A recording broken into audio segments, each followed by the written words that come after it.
Welcome! And no, you're not seeing double. Today you've got Rich and myself, Adam. So, actually, am I your stunt double or just a discount version? Mate, you are neither, don't you worry. Well, you could be my stunt double. Yeah. Anyway, coming up on the show this week, we've got loads of cool stuff. We've got big bikes, we've got slopestyle bikes, and drop bar bikes. Nice. Plus all the regulars. Yeah.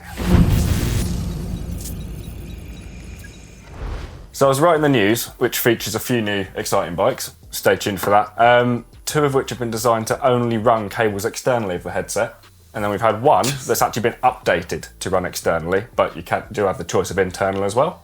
Oh, that's quite clever. I quite like that. Yeah, okay, that's Nice progression option. there in a way. Gives people the options, if you like. But it's got me wondering, are we wandering down the path towards the end of routing cables and hoses through headsets? Oh, a bold claim. I know. Couple of bold claims. Hey! Did you like that? Yes. Well, I mean, do you know what? I think manufacturers are sort of taking heed, if you like, of what customers want, potentially. But, you know, it's not all doom and gloom, you know, internal headset routing. There are positives to it. So, for the biggest one, a clean cockpit. It's real tidy, right? And I do like that clean look. Sleek. Cables, you know, everywhere, especially now that we obviously integrate electronic shifting and droppers and things. It's even less cables. It's more aero, which for a lot of people out there, I know you're going to be thinking, Rich, come on, aero, really? And, you know, if you're on the XC end of the spectrum, I do think that is a slight consideration. And obviously the less one is less likely to get snagged or pinched on the trail, you know, like caught on a branch or, I don't know, twisting your bars around, things like that. I suppose in storage as well, if you've got like multiple bikes hanging up. Yeah, definitely. I mean, have you done that? You know, when you got them hanging vertically, take one out and it. Yeah. I mean, clutching at straws a little bit there, aren't we? Yeah. But you know, there's definitely advantages. Yeah. But, and it's sort of a reasonably big but, it can make servicing the headsets just a little bit more difficult. Yeah. So it's kind of like this wormhole of things. So, say to replace the upper headset bearing, you've sometimes got to disconnect brakes. Yes. And then, if you're running cables, cables for your gears, cable for your dropper as well. Yeah. And then at the point you're putting it back together, you might need to re-bleed your brakes, which to your home mechanic might be a step too far. Agree. Yes. Yeah. Yes. Yeah. Definitely. Yeah. So then you take it to your local friendly bike shop. Yes. Yeah. And then you've got a little wait time to get it sorted. Yeah. When they're into it, you can sometimes find that they use proprietary bits. Okay. As in within the headset. Yeah. You're right like there. compression 100%. rings and spacers, which then you might need to wait a little bit longer for with that. Yeah, okay. Yeah, no, and I suppose obviously it bumps the cost up too, doesn't it? Because those labour costs then, you know, obviously it takes longer, so the labour costs become higher, right? So labour and small parts. Yeah. Oh, I don't know, you might have... So in that case then, we might be talking that, yes, hopefully this could be the end of internal headset routing. I think it's a cool thing to have. So like say on your aero gravel bike or your XC bike, like you're saying, it looks really cool, really neat, nice and aero. But then if you are the person having to look after it, it can be a bit of a faff. Yeah. I mean, we do travel with bikes quite a lot here at the channel, and the ones which are internally routed are trickier to travel with. Bit of a head scratcher sometimes, I think. Yes, very true. And like you said, the proprietary parts, if you break those, very difficult to get hold of. I don't think this is the end of, you know, although there are a few people have started to do it, I don't think this is the end of headset routing, because I think on certain types of bikes, it still works really well. But on certain genres, enduro bikes and up, I think people would happily say, sayonara, see you later. Yeah. I say, what's your thoughts? Let us know in the comments down below. Right, time for the news. Now, last week we hinted at something cool, and now, well, the cat's out the bag, the new Orbea Rayons. And we say Rayons plural, because there's not only the downhill version that Tani Seagrave rode to victory in Bielsko Biala, but an all-new Enduro version 2, which Owen and Ferg have had a look at and a ride on. And, well, the links to those videos are in the description down below. Cool. Stick with another one of our partners. Propane will just launch an updated version of the Taiyi platform. Now, we love a Taiyi here. The Taiyi CF and AL 6.1 is now out. So, new spec options and user-friendly revisions see an evolution of the Enduro platform, sort of highlighting its character rather than reinventing it. So we've got more spec choices than previously, including the options for an O-chain active spider. And that's quite cool, isn't it? I know. Trick stuff brakes and, cool for us, ergon touch points. Oh. I think it's pretty mega. Yeah, that is cool. As well as this, the carbon frame now gives you the option to route cables externally of the headset. See? Yeah. No comment. And then a nice 63.9 degree head angle keeps the bike feeling playful. Now all the bikes are coming with 170 forks out of the box.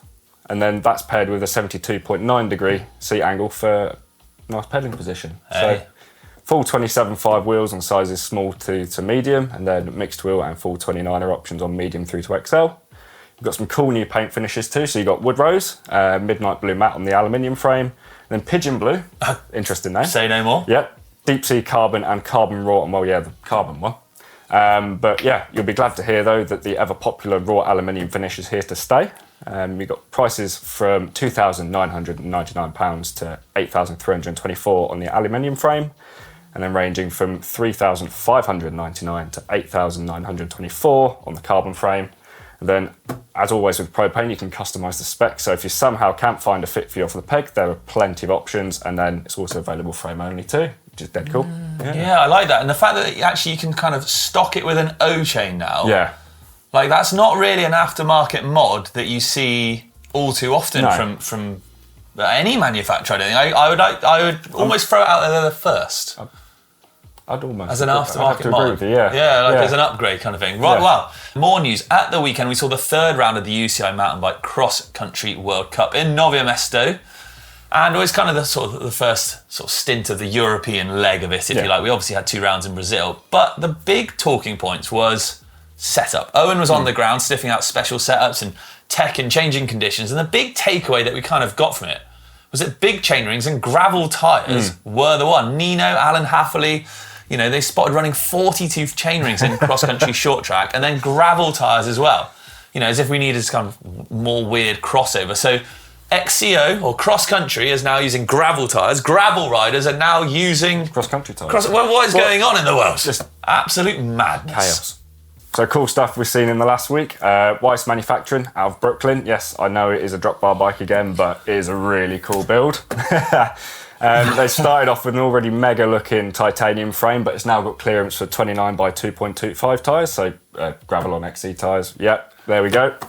But it's been built up with some really, really cool stuff. So we've got an MV fork and cockpit, their own carbon wheel rims laced to DT Swiss 180 hubs, which have been modded with some Williams racing product zero drag internals. And then you've got a really cool chain set made up of Cane Creek, Thai E-wing cranks, and then a Garbert chainring. And then that's all paired with that 13-speed SRAM red XPLR group set. It's a proper build, that. That is a heck of a build, but they're just using mountain bike tyres. Yeah. I just said... What did I just say? It's mad. It's madness in this world. Right, something I liked this week was Crankworks was on out in Cairns, and Slopestyle was kicking off. And there was some cool custom bikes. So first up, I saw David Godziak was on a Spesh P3, which had an amazing custom paint job. Alma Wigberg was, she won the women's, and she was also on a Specialized P3, but had this really cool gyro setup, making all those kind of flips and spin tricks way easier. And Eric Fedko was on a YT Dirt Love, custom sprayed as well. That kind of all red and white matching with the matching forks as well. Really liking that one. Yeah, looking good. So, quiz time. Last week we asked what did Richie's founder Tom invent to make his riding trips abroad easier? Shout out to @DNAvaret9471 who correctly answered. Tom Ritchie pioneered the breakaway travel bike frame. I don't even know what that is. It's essentially a bike that the frame comes away in bits. What? So, pack it down, put it in your suitcase. Get on. Yeah, it's pretty cool. That's a thing? It was a thing? Yeah. Very cool. My mind has been blown. Yep. And this is why I love coming on the tech show, to learn all these new things. So like a breakaway bike was actually a thing. Yeah. Beats you folding up Brompton and stuff, yeah. All right, well, keeping to cross-country kind of theme, this week's question then, when was the first World Cup cross-country, and I'll throw in short track and full distance here, won on 29-inch wheels? Drop your answer in the comments down below. Stay tuned next week and we'll announce who got it right. Right, it is time for Ask GMBNTech, in which Adam will throw up a gang sign. Use #AskGMBNTech in the comments down below, and we'll do our best to answer them. But the one we got this week is from Todge420, and he says, Hi, I've recently serviced my rear wheel. Since greasing the innards thoroughly, my cassette doesn't make much of a noise anymore. So my question is the noise from cassette just the sound of friction, or is my wheel better than ever now, but just lacking some sounds? Adamski, what have we got? Cool. So by the sounds of it, you've done a really good job servicing your hub. If it's nice and quiet, yes. It means there's very little friction now between like the pulls and the ratchet plates in your hub and the hub shell itself.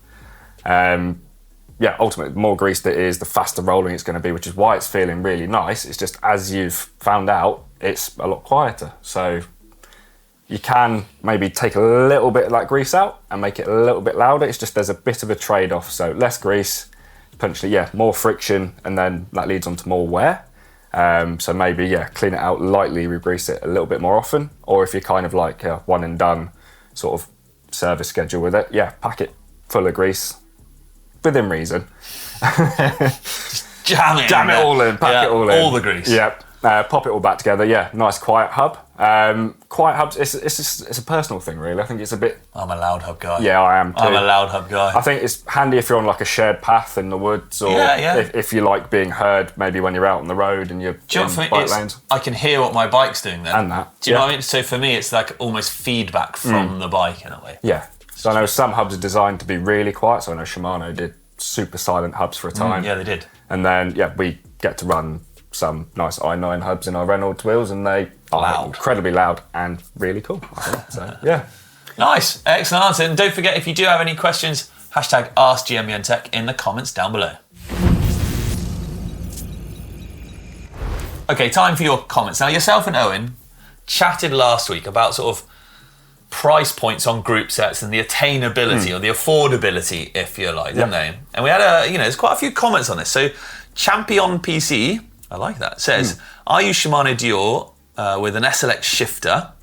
It's more than great. It's so good that even if something is a few steps better than this, I would probably think twice before upgrading because of the cost increase. I mean, that's a really cool point to highlight, really. So if you're working within a brand's ecosystem, so if you're on SRAM, you can do a similar thing, but with Shimano, I've actually run a very similar setup to that before. So yeah, you maybe get a slightly higher tier shifter, pair it with a, dare I say, more expendable mech, because you're more likely to damage that. 100%. Yep. The only thing I would add to your upgrade list is maybe a set of XT jockey wheels, just because they've got a bearing in as opposed to a bushing. They're much more stable, so making your shift even punchier, and then maybe just consider what cables you're running as well. Banging tips from Adam there, I like that. Right, at drum brakes. Yes, the right tyre for a particular ride does not make a huge difference. Running tubes make switching tyres really easy if you don't ride the same routes every day.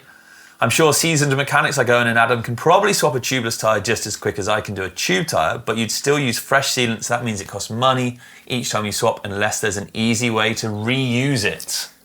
Very good point. I'm glad you've picked up on this. So, yes, we do a lot of tyre swapping here, particularly when we do yes. A lot. What you can do, depending on how fresh your sealant is, you kind of got to be the judge of it yourself, but you can reuse it.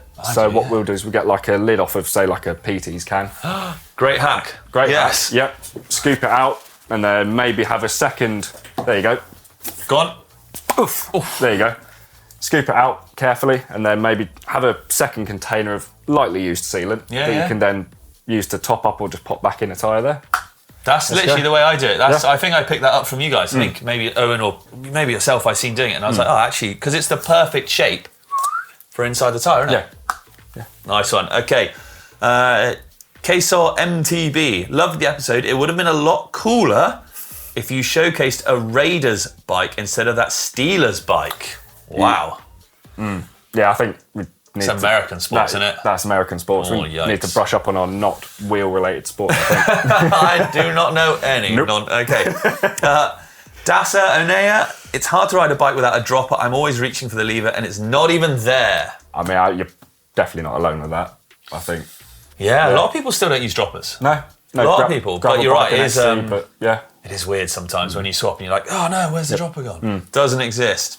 Joe Taylor, 486, also cordless jet washer. They're much less pressure than a conventional jet washer, so less harmful.